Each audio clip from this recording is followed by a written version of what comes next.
anniversary of the Department of Black Studies right here on UNO's campus. What you say?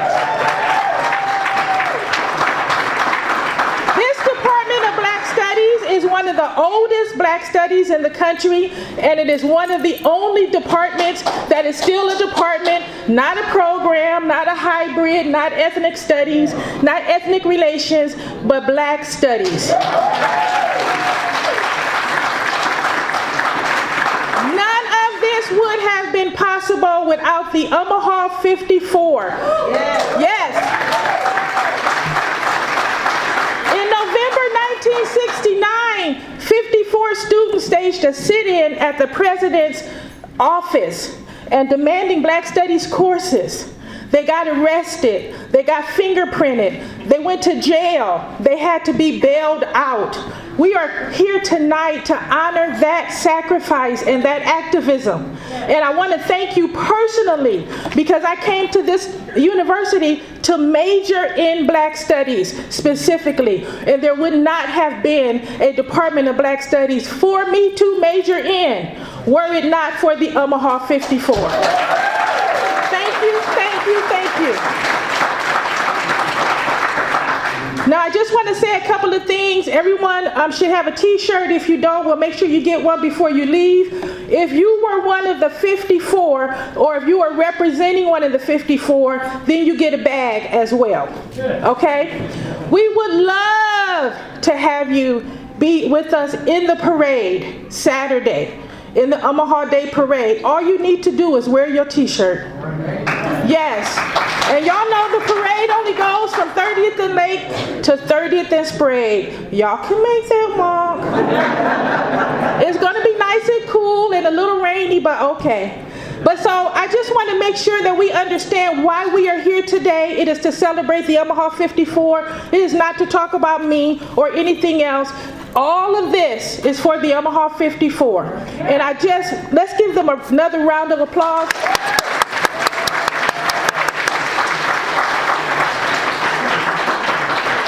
We are going to have Reverend Hall, thank you. We're going to have Reverend Hall say a word of prayer in a minute, and then we're going to have Shamari Huggins, who is also here, sing our national anthem, our black national anthem, Lift Every Voice and Sing. On the back of your agenda, on the back of your program, are the words to lift every voice and sing. I want to thank the Chancellor, the new Chancellor, Joanne Lee. Chancellor Lee is going to say a few words in a minute here. Thank you, Chancellor Lee, for being in attendance. Sitting next to her is the Senior Vice Chancellor, Dr. Kopp, Sasha Kopp. Thank you for your support of the Department of Black Studies and for helping to make this event possible. The two deans. This is a collaborative event between the Department of Black Studies and UNO Libraries. The Dean of Arts and Sciences, Dean David Booker, and the Dean of the UNO Libraries, Dean David Richard, the two Dean Daves. Thank you very, very much for your support. This collaborative effort would not have been possible without Amy Schindler. Yes, of UNO Libraries. Claire Dulaney of UNO Libraries, and of course Black Studies faculty and staff. Thank you especially to Jamia Collins, our office associate, who's been checking people in. And thank you to Deborah Hurd. She is not here right now, but she helped design the banners, helped design the t-shirt. All kinds of people putting in legwork, not even on the payroll, getting paid for all kinds of things. I want to send a special thank you to Tarika Burton and the Office of Multicultural Affairs for always supporting Black Studies. I want to thank Michaela McMorris at University Communications for always supporting Black Studies. And most definitely, Miss Vicki Parks. And Mr. Mike Maroney. Mr. Maroney and Dr. Catherine Pope are two of the 54, and they're going to speak today. Miss Vicki Parks is my go-to person. She has such a long history with the Department of Black Studies. I thought she was one of the 54. I really did. So I want to thank all of the Black Studies faculty and staff and students And everyone else, can I just ask Black Studies faculty, if you are here, do you want to rise or throw your hand up? Thank you, Black Studies faculty.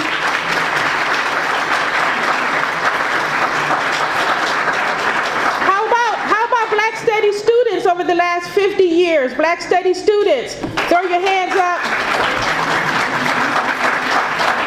All right. I see a couple of my own students.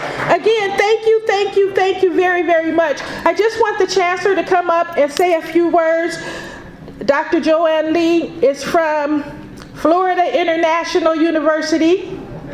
Thank you very much, Dr. Lee. This is her first big event. I'm going to say her first big event at UNO. This will be her first year at UNO as Chancellor.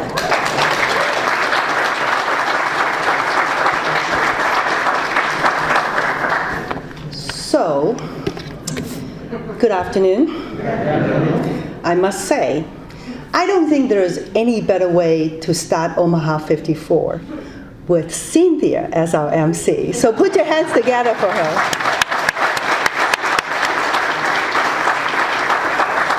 I'm actually into my 4th week as the Chancellor of UNO. I'm seasoned at this point. So thank you, Cynthia, for your kind words.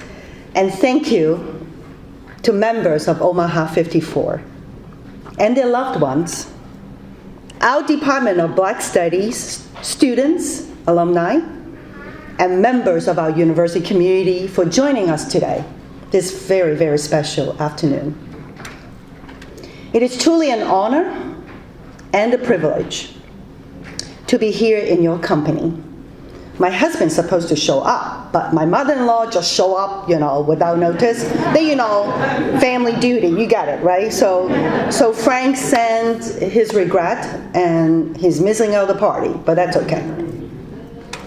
Now, if you look at one of the many trees around campus, you can see its past. You can close your eyes and enjoy the present, and also envision the future at the same time.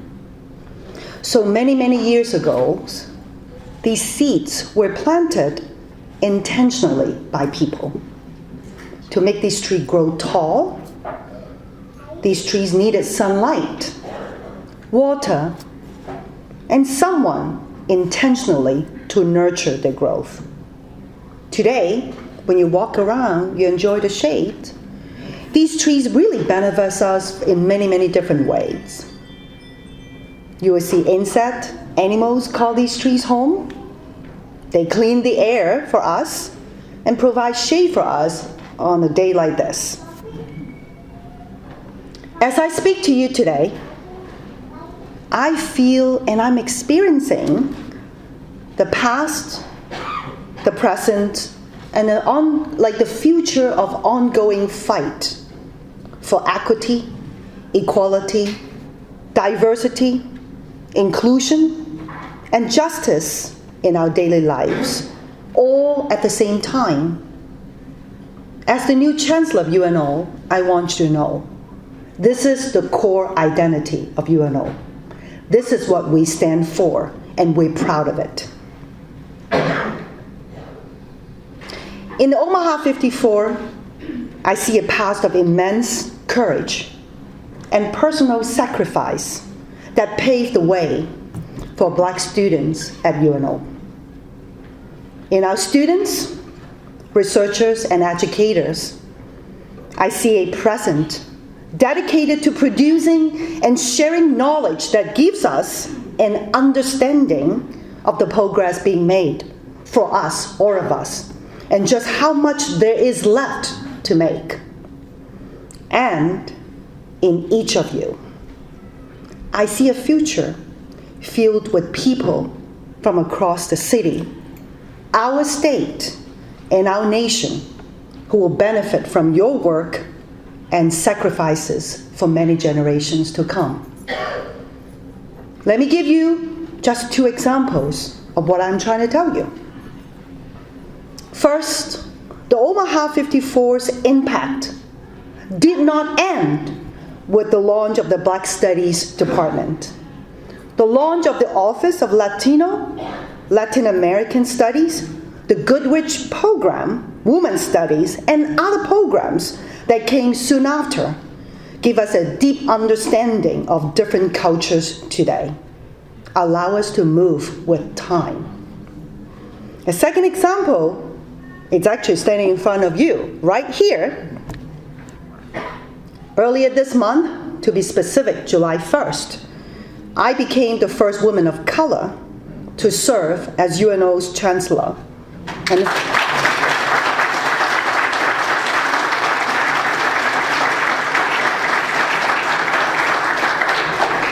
thank you for claiming me as one of yours. Now I'm your sister and your daughter, okay? And wife, for that regard. Being the first Asian American in the history of the University of Nebraska system to hold an executive leadership role. Hey, it's been a long way, baby.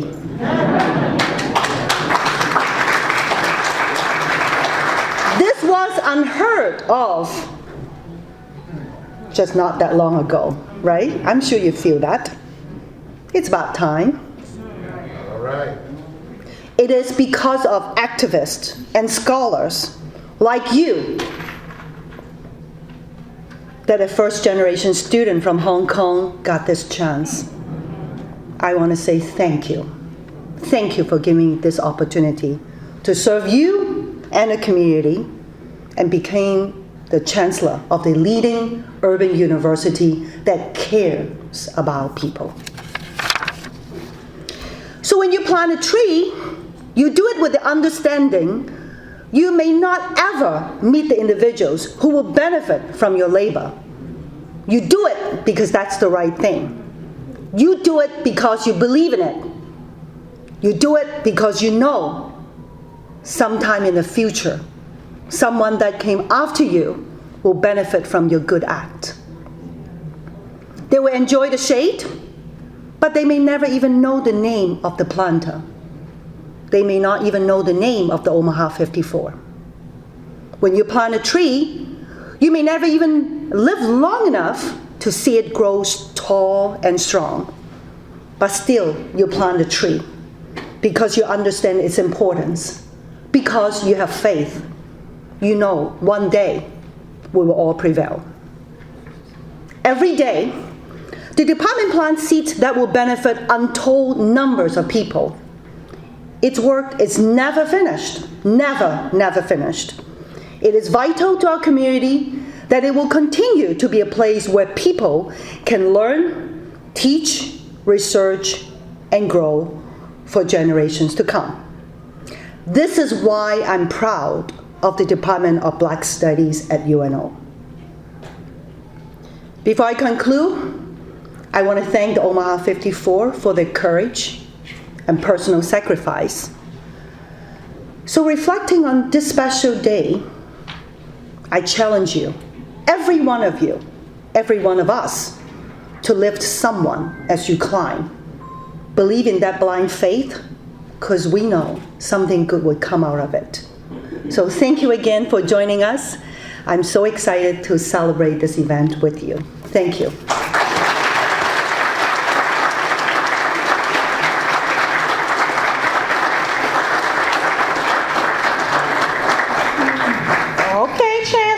Sister girlfriend, we see you.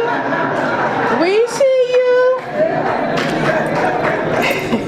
Okay, you guys, we're going to keep this going, and it's almost 4:30. We want to make sure that because we got to be out of here by 6. So what we're going to do, we're going to have a word of prayer. We're going to sing, lift every voice and sing. And then we're going to have Mr. Michael Maroney and Dr. Catherine Pope come and say a few words at the podium. We're going to pass out certificates and other things here for the Omaha 54. And then we're going to pass the mic through the audience, and people can talk and say what they want to say. We're also going to have food. Okay, so can we just please have Reverend Robert Hall come up to the podium and give us a word of prayer, and then we're going to have Shamari Huggins sing, Lift Every Voice and Sing. Oh God, the creator of the universe and mankind, where you charged us to inhabit and have dominion over your earthly creation, we honor and thank you. We thank the leaders of this institution of academic excellence, as well as the leaders of the staff of the Black Studies Department of the University at Omaha.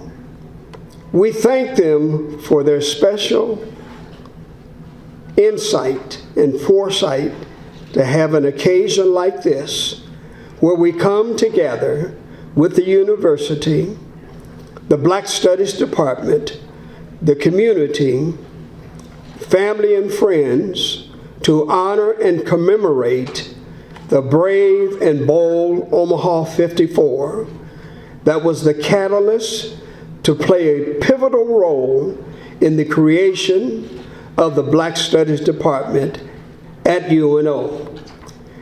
During the civil rights movement that swept this nation, including our city, through the part the Omaha 54 played and the BLAC, Black Liberators for Action on Campus, a change for the better took place with the creation of the Black Studies Department. Bless this event in this age of enlightenment and our continued struggle to counter the narrative of white supremacy and African inferiority. We thank you, Lord, and we pray that this special occasion serve to remind us, inspire us, and encourage all of us that each of us become a catalyst to play a pivotal role in this whole human experience for equality for all mankind. In God we trust as we love our fellow neighbor everywhere. Amen, and amen. God bless you.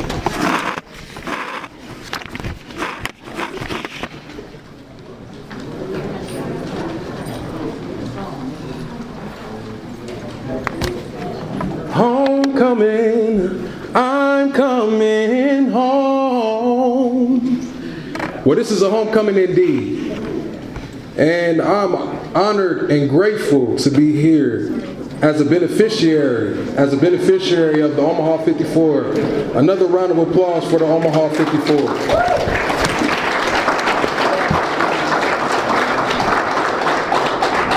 It is because of their willingness to stand up that I was able to take classes here at this university in the Black Studies Department and graduate in 2016. So I give thanks for that.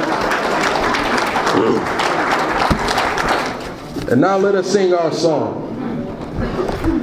Lift every voice and sing till earth and heaven ring, ring with the harmonies of liberty.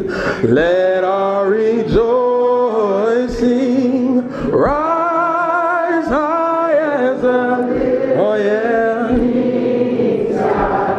Let it resound loud as the rolling sea. Come on. Sing a song full of the faith that the dark past has. Oh yeah. Come on and sing. Sing a song that the present has brought us, facing the rising sun of our new day begun. Let us march on till victory is won. Come on and sing. Sing a song full of the hope that the present has brought us. And sing a song full of the hope that the present has brought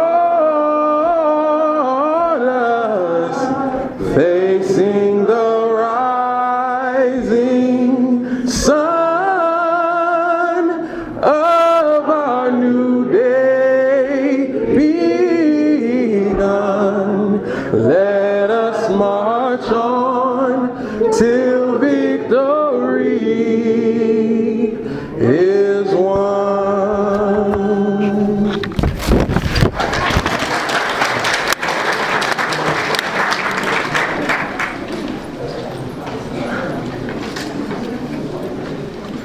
Shamari, you left something. This yours? Oh. Oh. Okay. Thank you, Shamari Huggins. Can we give him another round of applause? I know some of y'all wanted to sing the second and third and fifth verses. I know. Mr. Michael Maroney and Dr. Catherine Pope, Recollections of the Omaha 54. Mr. Michael Maroney, welcome to the podium.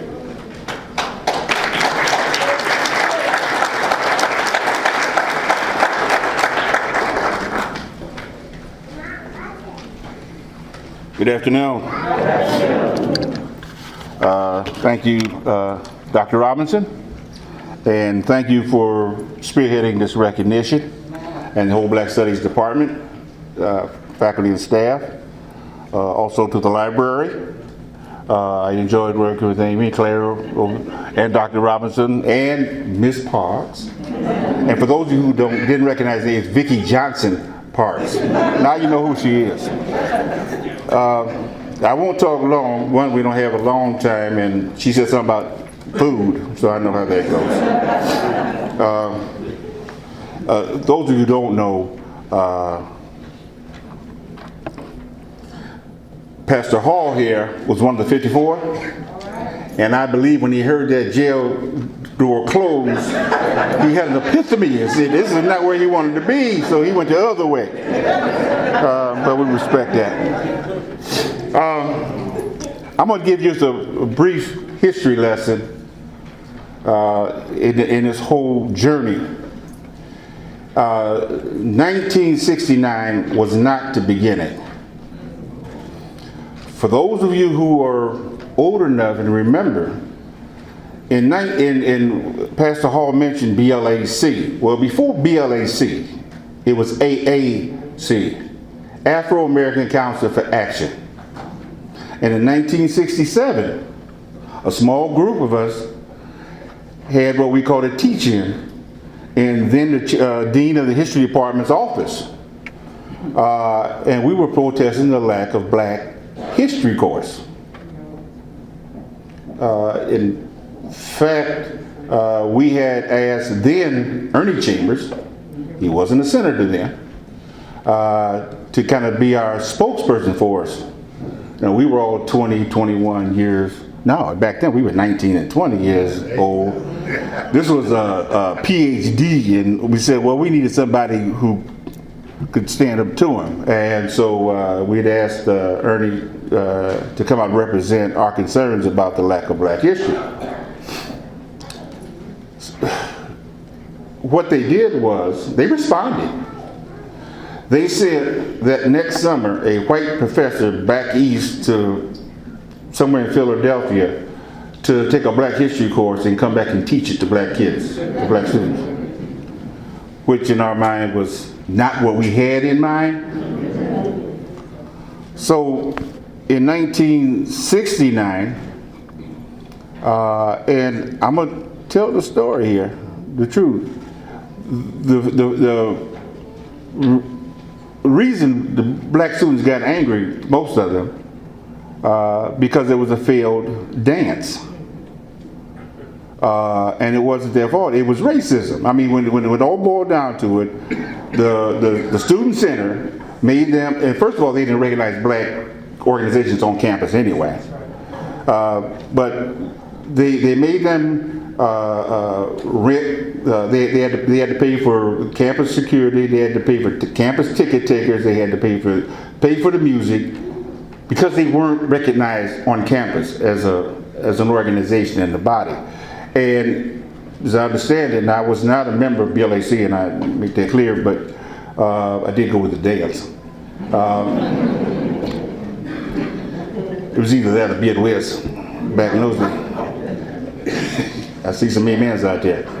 But what happened was, because of the shoddy equipment, because of the disrespectful way in which these folks were treating people and responding to the concerns, students got upset.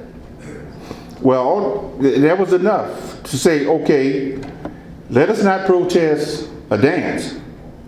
Let us protest the inequities, the racism, and the lack of black recognition on this campus. And so for weeks, small group got together and plotted out what we should be asking for. It came up with a list of demands. And we had to hopefully reach out to other students to get them engaged. And on Friday, November 7th, we marched over, we met the Student Center. And trust me, so those of you who've been gone for a long time don't even recognize the Student Center. It's just not the Student Center we had. But we met in the Student Center, we marched over to the Chancellor's office, and we handed him a list of demands, and we talked about it, and then we said, we'll be back on Monday morning for a response. And we had our own expectations of what that response should be, but some of us were realistic and knew that he wasn't going to tell us what we wanted to hear. Over that weekend, we kind of understood what was going to happen, or at least what we thought might happen. But we had engaged with some of the leadership in the community back then, because we needed to have somebody to have our backs, just in case. We'd go to the Urban League, the NAACP, the Wesley House, Chambers, and we kind of let them know something was going to be probably coming down, and just be ready. And so on that Monday morning, we marched back over from the Student Center to the Chancellor's office, and he invited us in, and we we asked him for a response to our demands. Well, lo and behold, he did not tell us what we wanted to hear. So we basically said until we get the response that is acceptable to us, we wasn't going anywhere. And he politely asked us numerous occasions to leave. And we politely said no. They brought in campus security. They came over and they asked us to leave. We basically said no to them. The next thing we knew, the Omaha Police Department showed up. Now, I will give people in charge back then a little credit. There was one police lieutenant who was the highest ranking black on the police force.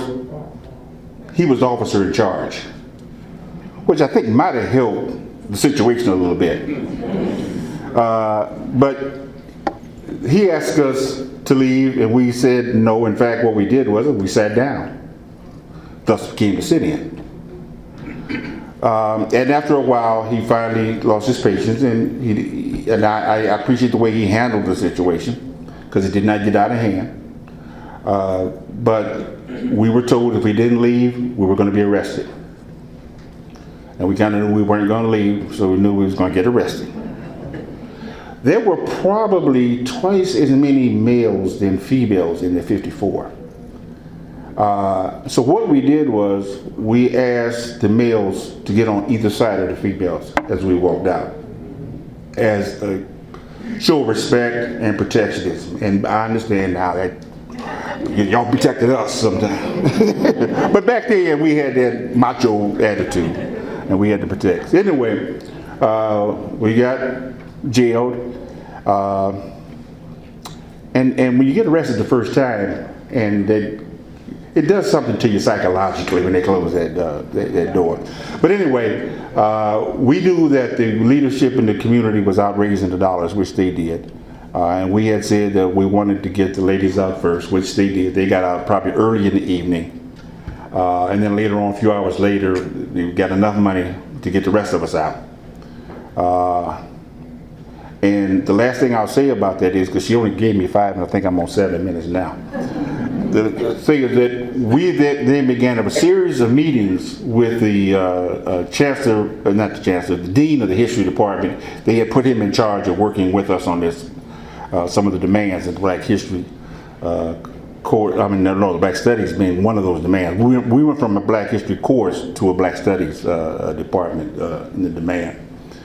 And based upon what they had done to us, some of us felt that the way they tricked us on that Black Studies, that history course, we challenged them on the Black Studies department. We basically said, we changed our mind. We want you to strike the Black Studies department because we didn't believe you were going to do it right. They didn't listen to us. They really did. Anyway, they did proceed, and even though I think there's been some challenges over the years, it is a testament not only to the university, but to the faculty and the staff and students being engaged, that department is still around. And with that, I would give kudos. Cynthia, I think you've done a tremendous job since you've been there. I hope you stay. And with that, my time is up, and I'll wield the podium to Dr. Pope.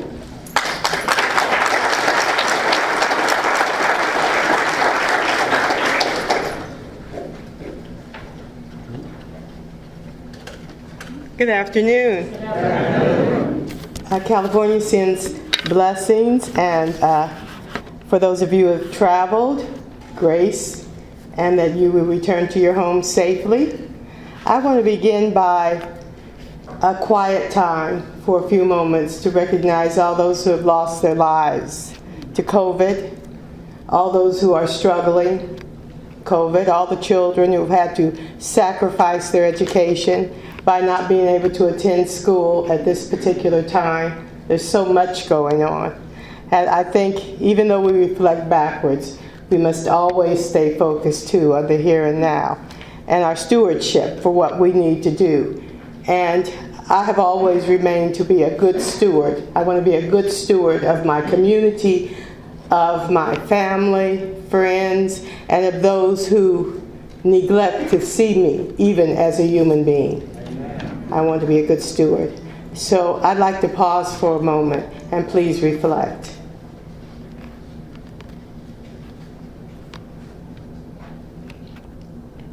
Now, I can't tell you a story because Michael already told you the story. And it was good he told that story because I'm telling you, my memory's slipping a little bit. I'm saying, did that really happen? Did I put myself there? Because if I didn't realize I was in any kind of danger, really. I thought I was with a lot of people who had a lot of the same concerns that I had, and then we were going to make a big difference and try to make sure things went down orderly, but I had no idea. So I just kind of, because he already told the story, I want you to see it through my eyes. At the time I was Miss Omaha, Nebraska, and I was told to stay clear of anything to do with civil rights. Well, I want to tell you this. If you know anything about my history, and I have some friends out there, my mother was a big advocate of civil rights. She was in the 4CL, she demonstrated, she was down there at Omaha Public Schools all the time fighting for your kids, grandkids, and any future kids that might come about. So I was always sitting on a stool when she was out there demonstrating because she didn't have money for a babysitter, so she'd take me along. I know that we are not anything without the support of each other, and that we are our brother's keeper. That sounds like a cliche, but for me it's the truth. But I want to take you back to my issue, because at the time when I decided to do this, not only was I told I would lose my scholarships, I would lose any kind of things that they were going to give me for winning that contest. And that was a very traumatic time for a young girl. I want you to visualize, I was only 18, 19 years old at the time. A little after 1 o'clock, the Omaha police arrived in the administration building. Several of us standing close to the window could see them coming, their numbers growing quickly. I could hear their tall boots pounding the ground in unison outside as they swiftly left their cars, wagons, and vans. Their large guns rattled as they got closer. As they came up the stairs, they swiftly passed the students in the hallway who stood their ground. They were singing, "We Shall Overcome." The police barged into Dr. Naylor's office. Black leaders shouted to the occupants not to get in their way of the police. The singing became louder. With more conviction, more police officers began to arrive, wearing their riot gear. They stood there, several hundred strong, with their legs spread so they wouldn't lose their balance in case they had to make a quick response to any movements that we made. With their feet planted firmly on the ground, I could see through the small cracks inside the windows as they began to sway back and forth, getting anxious in the heat. At 1:30, a black police inspector that Michael was talking about arrived. He wanted to vacate the premises. It was an hour since their request for us to leave the office. So I want you to take yourself back there. And the reason why it's so very important, because we're here today. We're here today, and there's a lot of things that we need to make stances on. And the university has always been the avant-garde, the forefront of a lot of things to take place and a lot of changes to be made. They said quietly, "Miss Pope, would you like to leave?" Because they wanted to get me out of there. I didn't look good. You know, it wouldn't look good for the first time they ever put a black in the position of being Miss Omaha in this, what they called a riot. I knew it wasn't a riot. We were only expressing our rights and our right to be there. I stood quietly. I remember two guys on each side of me helping me up. But I stood, and I stood my ground. And it was my intention not to leave unless I left with the rest of them, which I did. Since that time, because it was mentioned by your chancellor that there have been ethnic studies, women's studies, they brought me back to this school, and I've been a member of the Women's Archive Project, and now I'm a member of the National Women's Archive Project. And one of the things I do, and it's not for money, I go around to different states and different cities, and I speak about women's rights, especially about our rights, because I know how we were used when women were getting their voting rights, when white women were getting their voting rights. So I know the real story, and it's important that we keep our history straight. It's good to tell our kids kumbaya stuff, but we better tell them the truth, because the truth is here.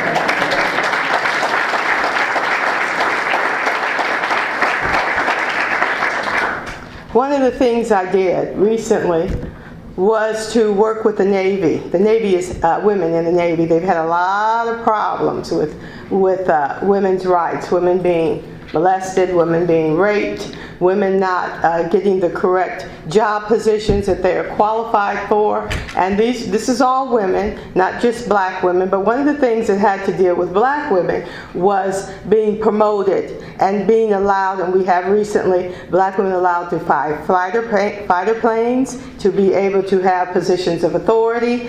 And I worked with about 2,000 to 3,000 women across the country and those stationed in other places to do trainings, to try to help those in charge to see and meet the needs of those who did not have a voice.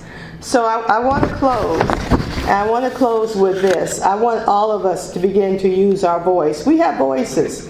And you might think because you're a grandmother or a mother that you're in the house right now, there's a lot of things you can do. Our children are not being educated. You could form neighborhood groups to do that.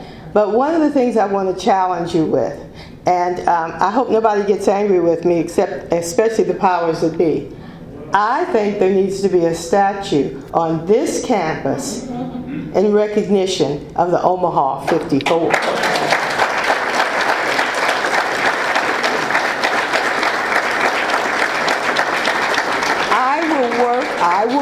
I will help you develop, and I'm sure you know how to do it anyway, a form for people to sign so that they can sign it on the internet or wherever to see that gets done. But I think if there's anywhere in the United States where a group of people, students, need to be recognized, it's here at the University of Nebraska at Omaha. So I want you to work with me, talk to your chancellor, and let's get it done.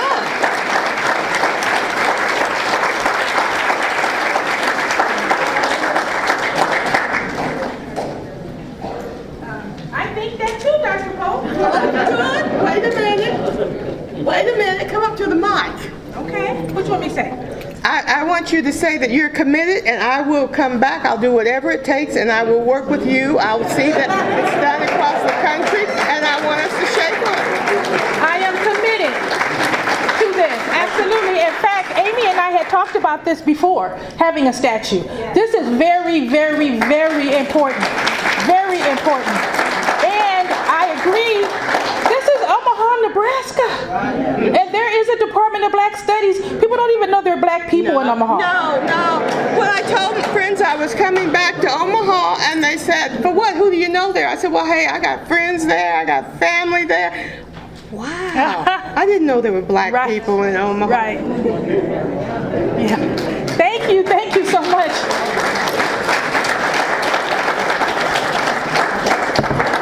I've gone out of town before, places, and they're like, "Oh, where are you from?" "From Omaha, Nebraska." "No, quit playing. Where are you from?" Yeah. So Amy Schindler and Claire Delaney, we are going to pass out the certificates. Thank you all so much for coming. In just a moment, we're going to pass out certificates and keepsakes to the members of the Omaha 54 or any family representing a member. So the order in which we will do it is, if you are a member of the Omaha 54 or a family member representing, we will call you first. Please come up and accept your keepsake and certificate, and then we'll go through everyone else on the list. If you are representing someone, and please come up as we call you, and we will get through the list and get through everybody. Good? Don't hold your applause. Please clap. 54 members, do hold your comments until after we get done with all of it, okay? And then we're going to pass the mic so that people can speak, okay? So we don't run out of time. Yeah, there will be a time to talk and do that. So let's begin. Palmer Anderson.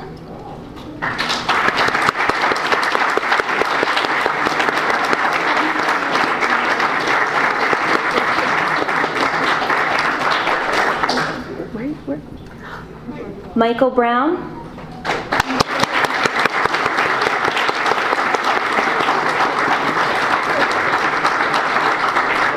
Barbara Brown.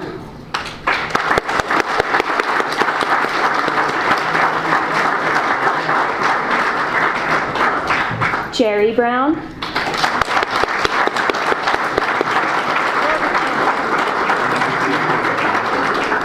Wanda Burton Williams.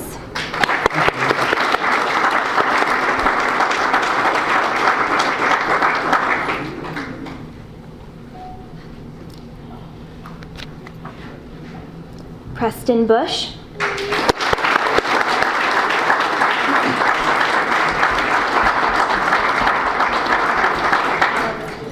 Johnny Butler.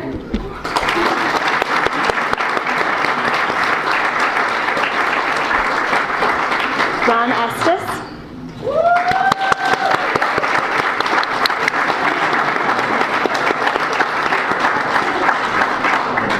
Warren Green.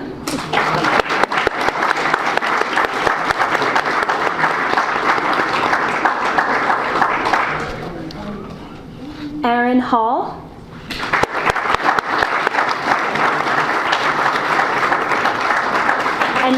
And Clarence Hall.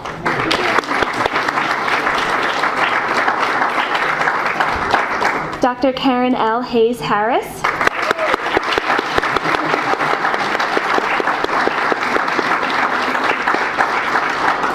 Jesse Kendall.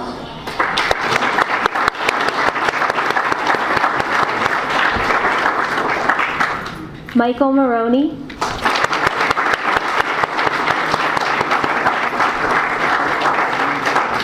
Dr. Catherine Pope.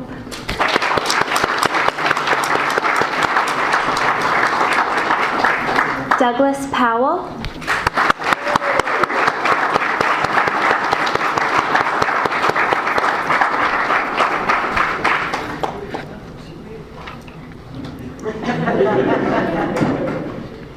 Jennifer Scott Clark.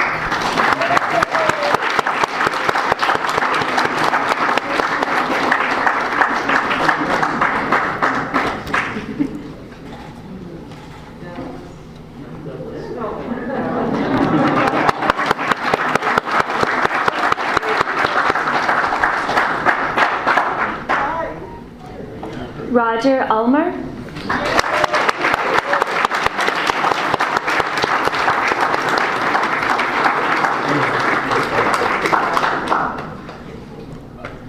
Vicki Webb.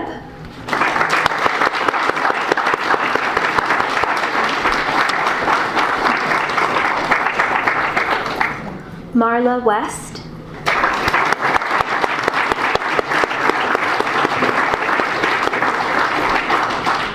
And Hayden West.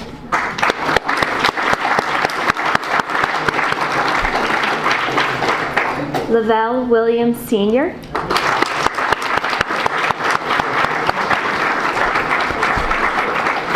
Daniel Yancey.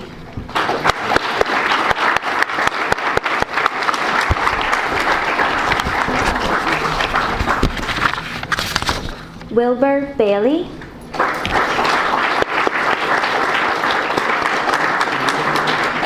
William Batts.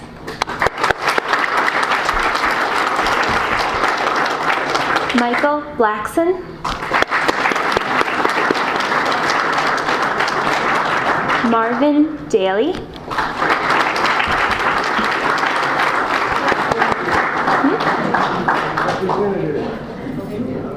Marvin Daly,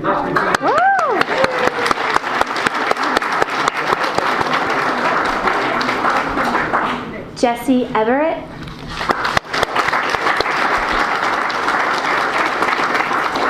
Howard Farrell.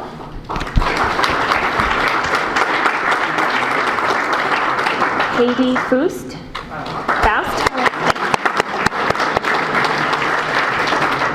Marley Harris.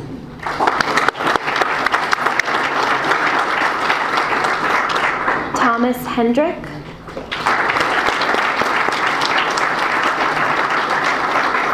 Robert Honore.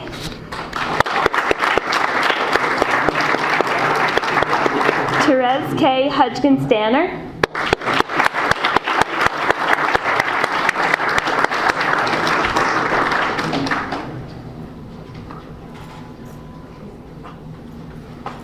Ronald Jackson.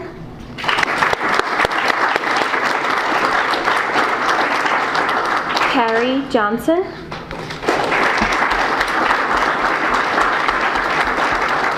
Joseph Johnson.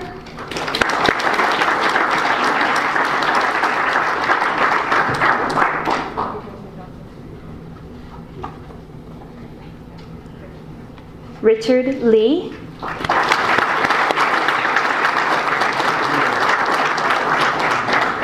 Vincent Mallory.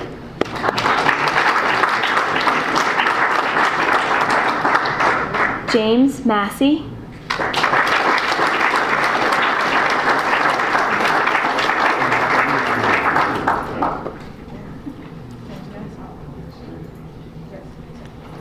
Labetta McLeod.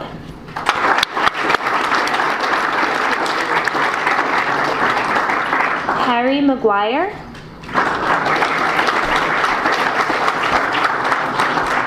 Simon Mosley.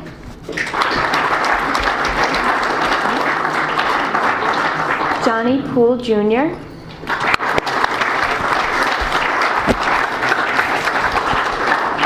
Carl Robinson.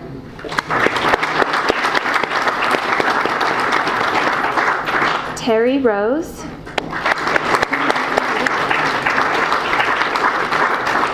Carl Sullivan.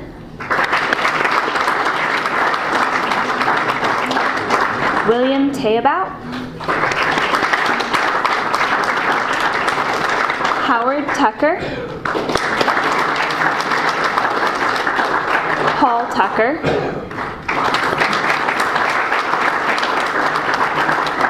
William Walker,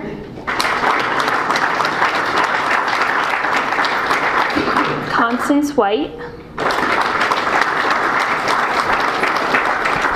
Gary Williams, and Thomas Wright.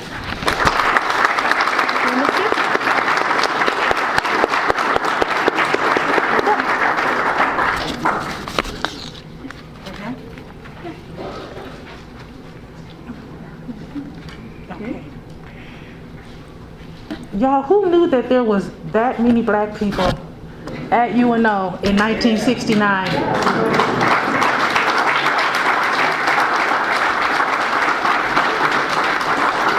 So we have one more recognition. This person is not with the Omaha 54, but I always thought she was. So we have one more recognition. Go ahead. Amy, go ahead and say your thing. Oh, okay. It has been one of the great pleasures of the pandemic year for me to get to work with Ms. Vicki Parks. So, Vicki, I would like to ask you to please come forward.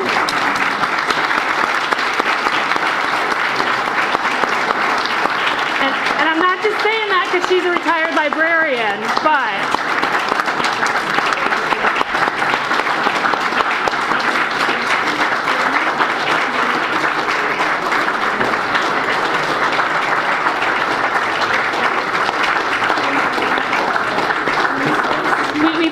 would not be here today without Vicki's help and guidance and her dedication and passion for the Omaha 54 and the Department of Black Studies and UNO and Omaha. So thank you, Vicki, for everything you did for us. Thank you.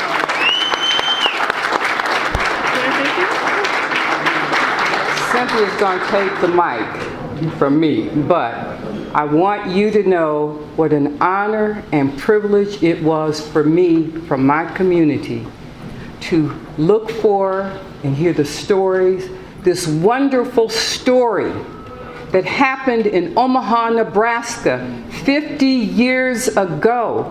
And I would call people and say, we want to recognize them. And they said, well, that's been 50 years. What if the people in Tulsa said, well, that's been 100 years? The struggle continues.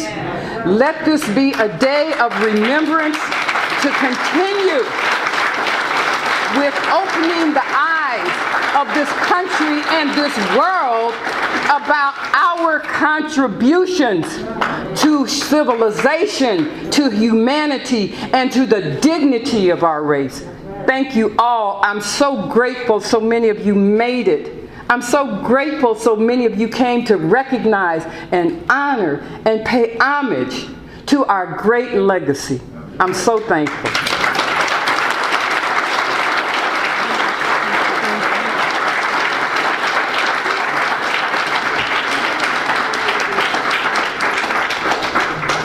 And I want to say our next event is going to be honoring the community that has sustained this Department of Black Studies for 50 years.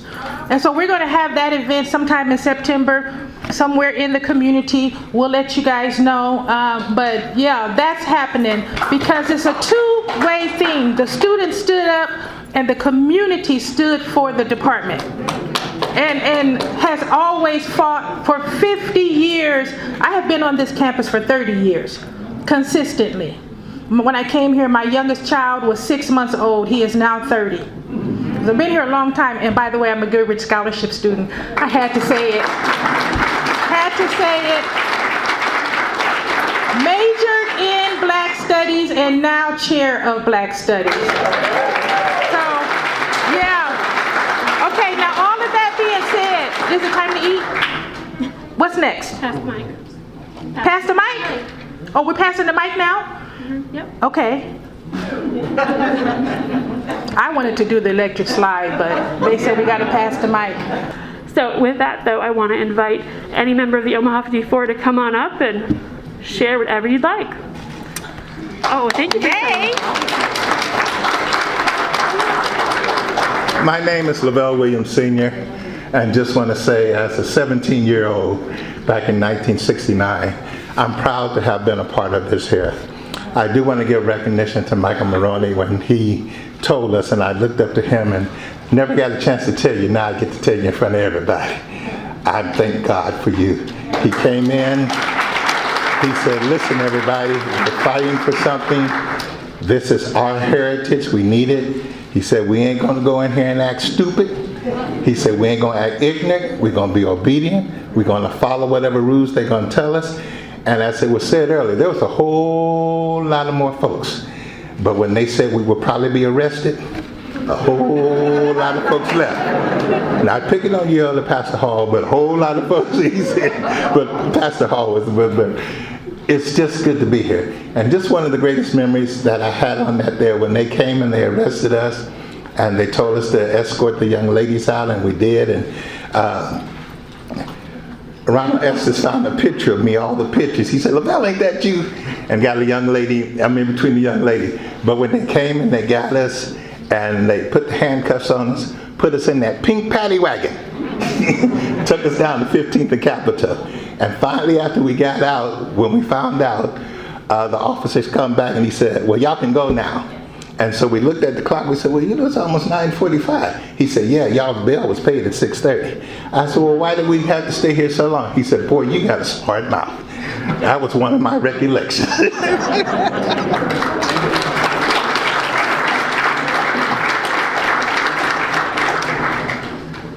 Good afternoon, everyone. My name is Jesse Kendall. I'm from Asbury Park, New Jersey. First, I want to give God the glory first. I'm trying not to take too long, but it's a lot of things I'd like to just go over. Maybe it can help your minds. When I wasn't first coming to the University of Omaha, but my coach encouraged me to come. I was on my way on the last day I was on my way to Northwestern because I wanted to play football and basketball, but I heard about Johnny Rogers and I got the school mixed up, so I came here. And it's really one of the greatest things I ever did because I was well blessed here. I was able to be a part of the program that you have. I was able to, after I left school, I was able to teach for 28 years. I was principal, I was a counselor, so what a blessing that was. And now at my hometown, the city councilman, moving up. So I thank my son for coming out. I also put him in, since I'm a councilman, I had to make him a police officer, so he's a police officer. And raise your hand, Joshua. And I'd like to just thank, and of course, Vicki calling me 100 times, but she always say that she can't get the right number because I got so many phones, I have so many phones. But I'd like to thank you all for coming out. Continue to stick together, and God bless you all. Take care.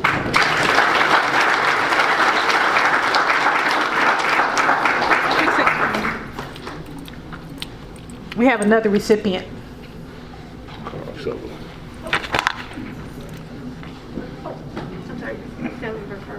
Carl Sullivan. Oh, Carl Sullivan. And this is a family member. Carl Sullivan. Okay, and you guys, just so that we know, so we're talking and stuff, and we'll just keep our comments short. The food is already out there. If people wanted to go out there, we want people to come up and say what they want to say. I thought we was going to be able to pass the mic around, but we don't have a second mic. Also, the reason why it's all weirded out, where we have to eat out there and all the rest of that, we don't have to eat out there because, we have to eat out there because of Rona. Yes.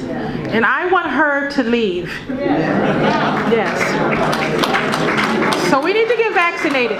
But so that's why we're doing it. We're set up this way. We have to wear masks. But we are indoors, thank you, Jesus, instead of being outside. So anyone else want to come up and say a few words? You certainly can. Yes, yes, yes. Good morning, Omahans and travelers from afar, giving honor and praise to God Almighty and the Lord Jesus Christ, who is our deliverer, our Savior, and our leader and guider in everything that we do. And I think back at that time, what we did was a step ordained by God. Because many of us didn't even realize the impact that would have. And I say we must continue to struggle and fight and to preserve all the dignity, principles, and all the privileges that we have. Since college, I don't know how many of you have this, but I carry the United States Constitution with me. Our young people need to know what their rights are, because our rights are eroding in this country and afar. It's up to us to teach them what we have. People who have come here from many countries. I live in Atlanta, Georgia. We have every nationality you can think of in Atlanta. It has the largest international airport in the world. Everybody comes to Atlanta from all over the world. And they know this Constitution, they believe in this Constitution, and they wouldn't have come here unless this was the greatest nation on the planet Earth. All honor and glory to God. Teach our young people the Constitution and what their rights are and how to preserve them. God bless you all.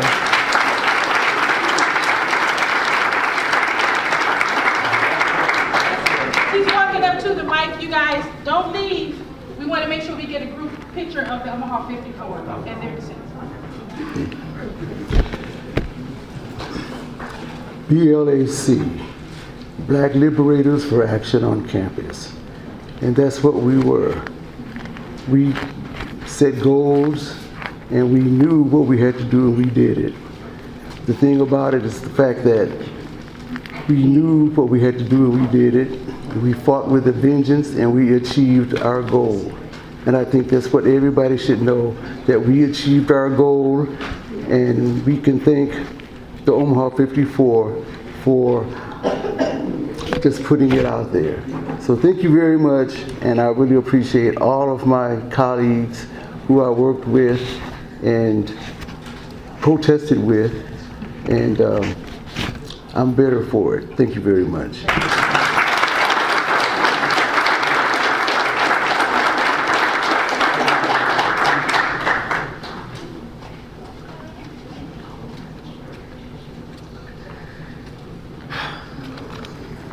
Hello, everybody.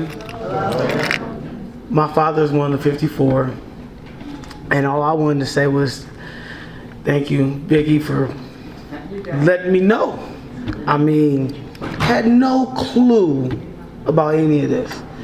I believe even when you talk to a couple of my aunts, Grandma didn't even know Granddaddy went to jail that night. And I mean, I don't know how many other parents didn't know, but I'm finding out that it was not too many parents did know. So I'm glad I was able to find out.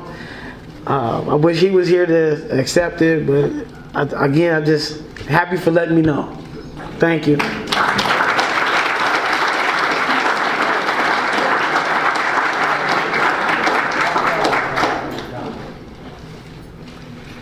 Hello.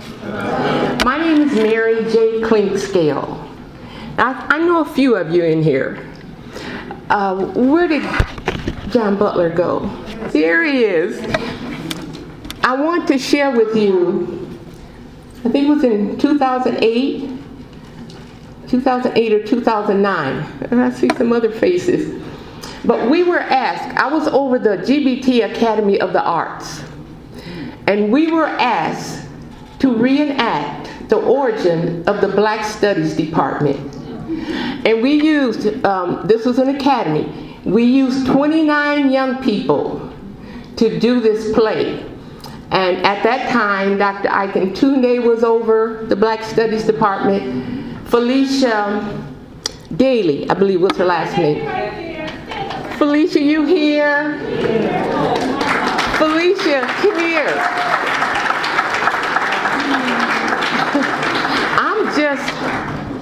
I'm just honored to be here, and I'm excited. I pushed my way. I'm not as young as I used to be, Lavelle. So I pressed my way because it was so hot out there. Oh, it is so hot out there. But for some reason, I wanted to be here. And I said, I want to support the Black Studies Department. I think it was Monday, I was at the, what's the one on 24th? The what? Native Omaha. Well, that's Native Omaha Day, that's everywhere. But the Black Studies Department down there?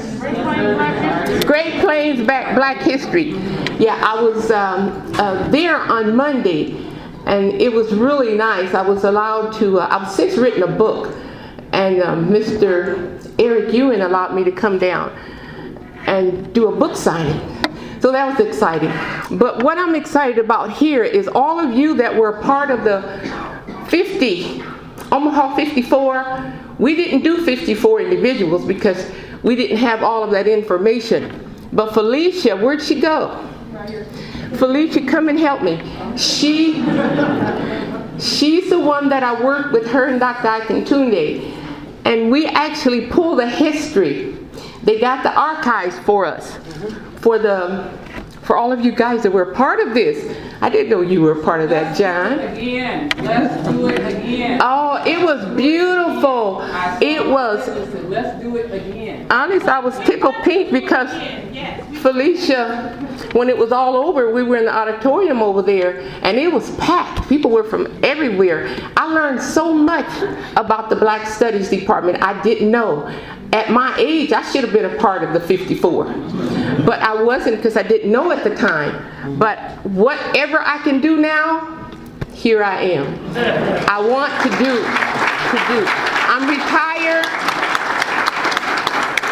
I'm retired from the academy, but we are doing some great things. And so I wrote a little bit about it in my book. But I'm so proud to be here and to have been a part, to have learned what I learned, and being educated by these young people. Come on, Felicia, good grief. I'm right here, ma'am. I told Felicia when it was all over, it was so nice. She actually told me, she said, "Ooh, I didn't know y'all were going to do all that." She said, "We should have paid y'all more." I said, "Ain't too late." But I just wanted her to share a little bit because were any of you there? Yeah. For that? That's awesome. Oh, Vicki, you were there? Oh my goodness. Okay. Well, that's good. Then you know what I'm talking about. Felicia. Okay, hi, my name is Felicia Daly. I was the administrative assistant in Black Studies for about 15 years. I am so elated to be here. As the administrative assistant, I was committed to celebrating you. Yes. Malcolm X Festival started because of some of what you did. Every year I would go in that storeroom and I would go through the files and look at your pictures and read your articles and read your stories. And so when I was part of the 35th anniversary, we had to reenact it. We could not celebrate without you. And so today, to celebrate 50 years, I cannot hold back my happiness. I'm just elated. I'm an alumni. I work at ConAgra. I'm committed to recruiting Black Study majors and minors with Cynthia to continue this legacy because it all goes full circle. As Cynthia said, I remember when she was a student, I was in graduate studies then. I was committed to making sure she was going to be successful. Anything I did, any student that came in Black Studies, we were a resource for them, and we have to continue that. So again, I'm elated. I'm happy that I was part of the 35th. I'm blessed to be here at 50, and I just want to congratulate everybody for being here. Thank you. Well, thank you for being here. I'm just glad to see all of you. I had no idea it was going to be like this. So I'm thankful to meet all of you. See you later.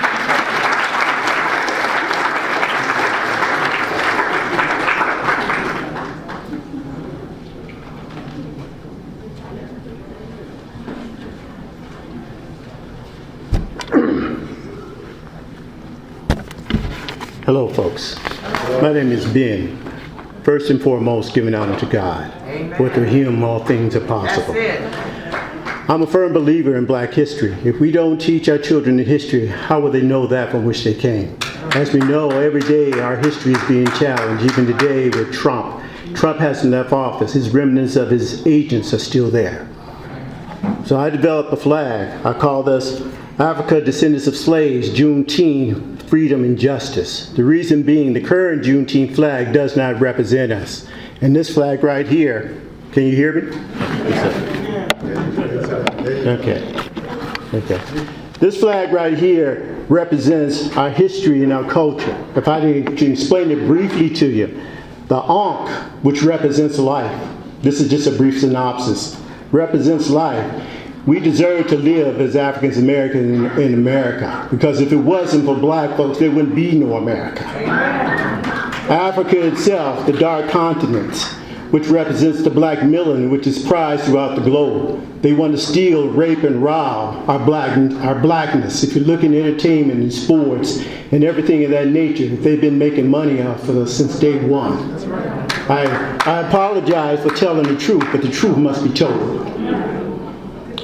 The green and black circle represents the generations. Each generation stands upon the shoulders of the next. And if we fail to teach our children the truth, not the truth that's made up of make-believe, but the truth what really is. There are mass graves out on the not on the plantation, but out in the forests and swamps of America. And that's what's be known, or must be known, and tell our children. The necklace that goes around the neck, the shackle, it's not only around our neck, but it's also around our brains. We must free our brains and so forth from the tyranny and slavery of bondage and so forth. We are black people who are intelligent and smart and have developed, the different instruments of mankind. But they want to make you believe and so forth. That is not true. That's just a brief synopsis, but it goes in detail. Then the 4 crops, the revenue crops of the plantation was cotton, rice, tobacco, and sugarcane. Now today and so forth, those same crops are out there, but they're in a different form. They're sports, entertainment, quack healthcare, and mass slave incarceration. You'd be amazed how many corporations so forth utilize slaves in the prisons to produce their products. But that's not told, that's hidden.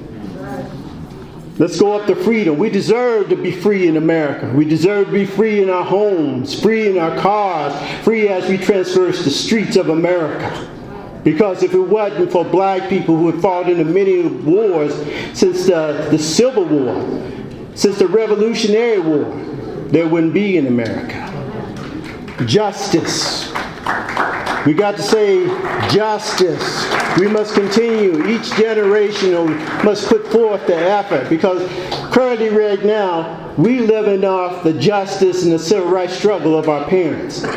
But they realize, the certain entities, be it down in Texas and Georgia, realize that that's gone.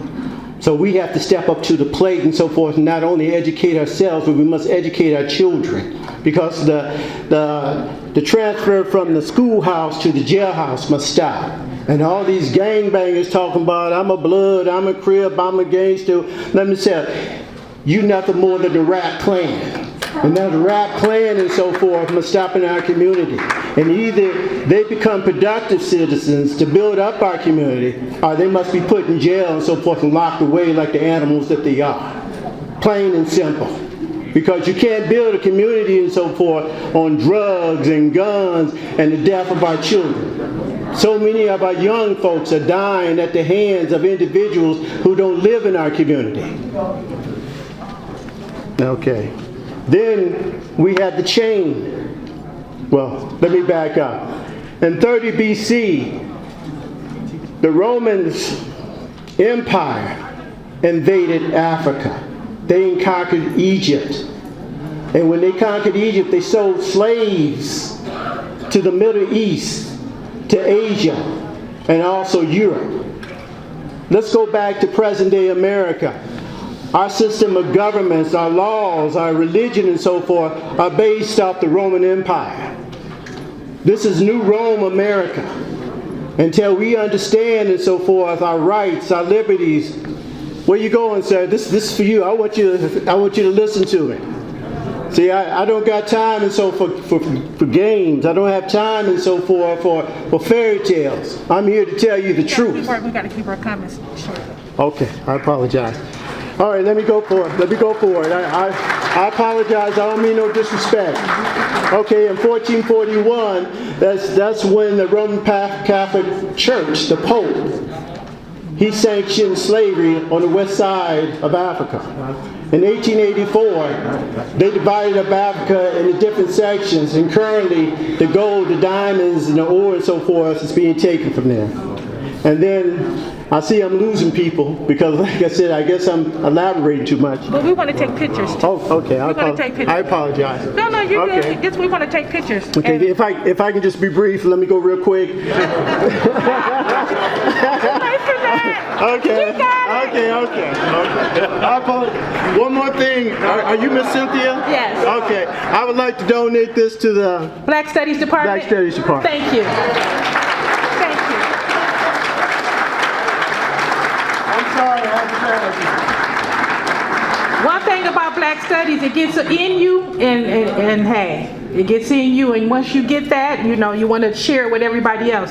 Thank you for that. You guys, we would like to take pictures with the 54 and or their descendants, their ancestors, their relatives before everybody leaves, okay? So we want to get in front of here and take a picture. So Mr. Love is about to say some words for 2 minutes or less. And as Mr. Love is saying his words, you guys, Omaha 54 people, everybody that picked up one of these or is representing someone who has one of these, can you just come and get ready to gather to take pictures so that we don't lose you? Go ahead, Mr. Love. Thank you. I was not planning to say anything. I surely think that the speakers and the honor goes to the Omaha 54. I wanted, however, to mention the name Ed Poindexter.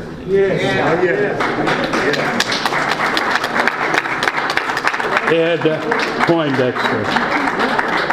Ed Poindexter, as a point of history, my understanding was that Ed Poindexter was outside while the 54 were inside monitoring the activities himself. Ed Poindexter, for those of you who are not remembering, was arrested and put in jail the same year, 71, and has been in jail for 51 years for a crime he did not commit. And he's from our community, and we should honor him and hope that somebody would try to make some sense and let Ed Poindexter go. He's a political prisoner. That's enough said, but don't forget about Ed Poindexter. Thank you. I'm sorry.